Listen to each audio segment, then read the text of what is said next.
Today we talk about IRA, 401k investing, depreciation, and refinance strategies. You guys are gonna love this video, so let's dive right in. I do a lot of live streams, and I'll get 500-600 people on there. And man, like 20% of the questions that I get is, George, I know that you love rental properties, but how can I invest in rental properties if I have a 401k and an IRA? And I keep telling people, yeah, I need to do that homework because I've never had an IRA or a 401k. So I thought this would be an amazing opportunity because you know so much about it. You're the pro to really kind of take a deep dive on that, so everyone can understand that a lot better.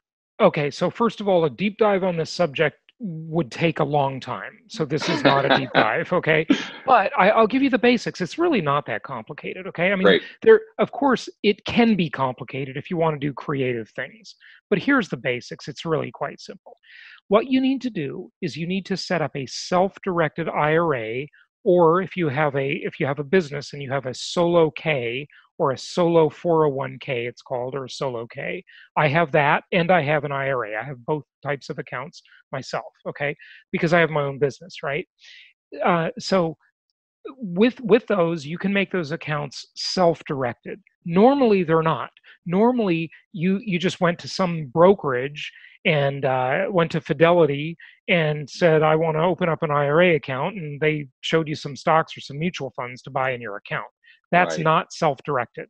Okay, you need to go get an IRA custodian, right? And there are a bunch of them out there. We can recommend some if our people, any of your people want to go to jasonhartman.com, reach out to one of our investment counselors. We'll be happy to provide a list of referrals of companies that do self-directed accounts of 401ks or IRAs. Okay. And basically, once it is self-directed, you're now in control of directing what type of investments you want to do. And you can loan money, you can be a hard money lender, you can buy properties, you can invest in other things too, okay? But there are rules about it. They have to be arm's length, they call it. And you have to treat your retirement account as a separate entity, okay? And you will be forced to take distributions when you're 59 and a half, or sorry, you can take distributions when you're 59 and a half, but you'll be forced to when you're 70, okay? So you're gonna have to take money out and pay taxes eventually, but the beauty of it is you can invest that money through that account that's like this separate vehicle that does have some nice asset protection features as well if you ever get sued or have a creditor problem. And that money grows in a tax-deferred manner. So it can really grow a lot faster. That's the good side. If you transfer over to the self-directed, do you get penalized from a tax standpoint? Or is it just like it rolls over and it never changes? That's essentially a rollover. Okay. And by the way, should make my disclaimer. I am not a tax advisor. Okay. I'm just explaining like the general concepts as I understand them. Taxation is a complicated world. Okay. And you want to seek out a good CPA, a good professional on this stuff. But what I'm giving you is the basics, okay, and you can go from there. So there should not be any tax if you do it right. You just basically roll it over to a self-directed plan, which I did years ago. And the downside of it, though, there is a sort of significant downside. Once your money is in that plan, if you want to buy a property, you can buy a property. But the financing that will be available to you will not be very desirable, okay? One of the things we love about income property, especially single-family homes, is they offer the best financing and the best leverage of anything out there. I like to say they're the most historically proven asset class in the entire world. They're the most tax-favored asset class in America, and they're the most debt-friendly asset class in America too. So you do lose the opportunity to get those highly desirable loans on your property if it's inside the plan. Because think about it, from the lender's perspective, it's a non-recourse loan. Their only recourse Okay. is your retirement plan, right? Mm, So the financing available is not as good. There is financing available. Of course, you can buy properties with all cash, but that's not a very good deal. I mean, it might be better than a lot of other investments, but if you want to really do the real estate thing right, you do it outside of the plan. Okay. right. The, And, go ahead. one more thing I want to say about it. Okay. A plan, a 401k or an IRA, is a tax efficient vehicle. So that's on one side. Income property is also a tax efficient vehicle. So what you're doing is you're taking one tax efficient vehicle and putting it inside another tax efficient vehicle. It's sort of not necessary in a way, because you can get great tax benefits from the income property outside of the plan. Okay. The question comes up with your viewers is they've already got a bunch of money in their plan, and maybe they don't have money outside of the plan or as much to invest in properties. So you can do it in the plan. I'm just saying it's not as good as outside of the plan. Now, one of the authors that's written one of the Rich Dad books, who has been on my show many times and spoken at several of my events, he's the tax expert. Okay, Tom Wheelwright, and he hates the plans. He says, like, literally, if you read his book, it says, basically just dissolve your plan, pay the penalty, and invest outside the plan. He's really Wow. against Okay. it. Okay. I don't quite go that far. I might take a middle road and say, look, if you've got another 10 or 20 years to invest in that plan, I might say, if you've got money in there, stop putting more in. Okay. Just use the money you have in there, invest it as best you can, and do everything outside your plan. Yeah, you lose a little bit of tax benefit, but you can get a lot of tax benefits from just buying and owning the properties anyway. Okay. Yeah, that makes a lot of sense. Now, you brought up a couple things here that I want to circle back to.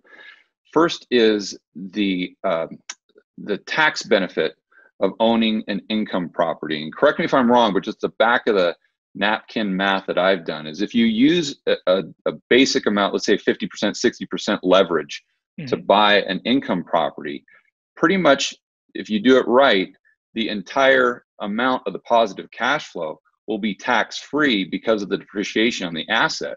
Am I seeing that right? Sort of. Okay. This is one reason that we want the whiteboard again. So this is one reason you want to leverage your properties. Okay. Right. First of all, because if you start generating a bunch of positive cash flow, all you're going to have to do is pay taxes on it. Okay. When you leverage the properties and have low cash flow, I know it sounds counterintuitive. Okay. It really does sound counterintuitive. But Jason, don't you want to have positive cash flow? Not really. Okay. What I want to do is employ a strategy that I teach. And this, in and of itself, takes a half hour to explain. So you can just go to my podcast on whatever podcast platform you use, just type Jason Hartman, find the Creating Wealth Show, and look for the episodes on what I call refi till you die. Right. Yep. Refi till you die. This, George, is the most tax efficient way to extract the wealth from your properties. In a nutshell, basically what you're doing is you're allowing your properties to appreciate over time. You're generating some positive cash flow, but once they get to a certain point, you want to refinance those properties, take the equity out, and spend that money on your lifestyle. Why? Because there's no tax on borrowed money. When you borrow the money out of your properties, there's no taxable event. You get that money is tax-free. It's beautiful. Okay. Whereas if you allow the properties to appreciate and you increase rents, your cash flow is going to get higher, and so is your equity in the properties. And neither of those things are ideal, believe it or not. I know to some people, they're thinking, oh, that's just not the plan I was taught. Okay. The rules changed in 1971. a lot of people are still operating out of a playbook that their parents or their grandparents told them, which made sense at that time. And even though 1971 was a long, long time ago, it took many years for the change in rules to play out in Okay. in society. And of course, I'm referring to coming off the gold standard when Sure. Nixon did that, and that's what changed everything. That was a groundswell. Okay, guys, I want to step in with a whiteboard really quick here. Jason's refi till you die strategy is brilliant. Let me explain.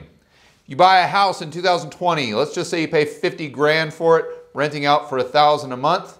In 2025, that house is worth $100,000. You're getting $1,500 a month in rent. You go to the bank, say, hey bank, we've got $50,000 in equity. They probably won't lend you all of it, but for this example, let's assume they'll lend you 100%. So they give you that $50,000, or you extract that $50,000 of equity from the rental property that you own. Jason says, well, you can just go ahead and put that in the bank and use that for spending money. And you might say, whoa, wait a minute, but I'm paying interest on this. No, you're not. Your renters are paying interest on that. So you're getting that money almost tax-free. What I would suggest is taking it a step further and maybe even taking that $50,000 and using it on a down payment for rental property number 2. Let's talk about the best tax benefit in America, okay, bar none. And I'm ready. I'm ready, buddy. Okay, here it is. It's depreciation, okay? Yeah. Why is depreciation so great? Because it's a non-cash write-off. It's a phantom write-off. In other words, most tax benefits, if you want to get a tax benefit, you got to write a check. You got to spend some money, okay? So let's dive into this and see how this works. Good old whiteboard here, okay? There you go. Love it. When you buy a property, understand that you're not buying one thing. You're buying 2 things. You're buying land, okay? That's one component is land, okay? So land, and then you're buying the house or the apartment building sitting on that land. That's the improvement, okay? And why is it important to separate the property, in quotes, into its 2 component parts? Because the IRS separates it. And also your lender separates it, the tax assessor separates it, and your insurance company separates it. So we should also, as investors, look at it as the property and the improvement, okay? Why is this important? Because the land, the property, if you will never go away. It can't burn down, okay? But the house could burn down. And if it doesn't burn down, the house will depreciate in value. Houses get old, okay? They will eventually fall to the ground and be of no further economic value. Now, because we have this terrible system in America, the lobbying system, I guess it was a good idea at the start, but it's all become, totally corrupt, okay, with money and brown paper bags to politicians, right? Sure. The IRS has this schedule for depreciation, and they basically say this house will be of no economic value in a certain number of years. Because of the wonders of lobbyists, they pick this odd number, 27.5 years, okay? Now, how long does a house last? Well, I don't know. What do you think? 50 years, 100 years, 75 years, 500 years? Certainly there are houses that are 1,000 years old, okay? I remember about 20 years ago, I was in Paris with my girlfriend at the time. George, we stayed in a hotel that was the oldest hotel in Paris, and it was like 930 years old at the time. Wow. It wasn't very nice, So cool. but it was interesting. It looked like Dracula's castle, but not even that nice. Anyway, so the house will fall to the ground and be of no economic value. So the IRS says, look, The land cannot be depreciated. It will still be there. The house will not be there. So if we divide these two component parts up into their component values, let's take an example. Say the overall price of these two items is $100,000, okay? And say that we attribute the value to the land of $20,000, 20K. That means the value of the house is $80,000, 80K, okay? So let's take our calculator out. So I've got my phone here and it's got a calculator app on it. And what am I going to do? I'm going to take the improvement, the house sitting on the land, $80,000, and I'm going to divide by the number of years I'm allowed to depreciate that, 27.5. So 80,000 divided by 27.5 equals $2,909 per year. That's the amount of depreciation write-off if I qualify. And that's a complicated topic that we don't have time for. Okay, but if you qualify for this depreciation, and there are some ways you can actually make yourself qualify potentially, especially if you're married. Okay, you might say being married costs a lot of money, but it has some tax benefits. Okay, so for much more information on this, go to jasonhartman.com. In the search bar, type in real estate professional, and that is a IRS tax status that you may be able to qualify for that will allow you to take unlimited depreciation deductions. It's a beautiful thing. That is a gift from the IRS. It's big. Okay. It sure is. And one last thing I'd like to point out, if you did have positive cash flow from your rental property, that could potentially be tax-free because of the depreciation. If you depreciate $2,900 and your positive cash flow is $2,900 for the entire year, your tax on your positive cash flow is zero. I'd like to thank Jason for giving us all those insider secrets, and keep in mind, this is part 2 of 3. We're gonna have another part coming out in the very next week. Stay tuned. For more information like this, check out this content right here, and I will see you on the next video.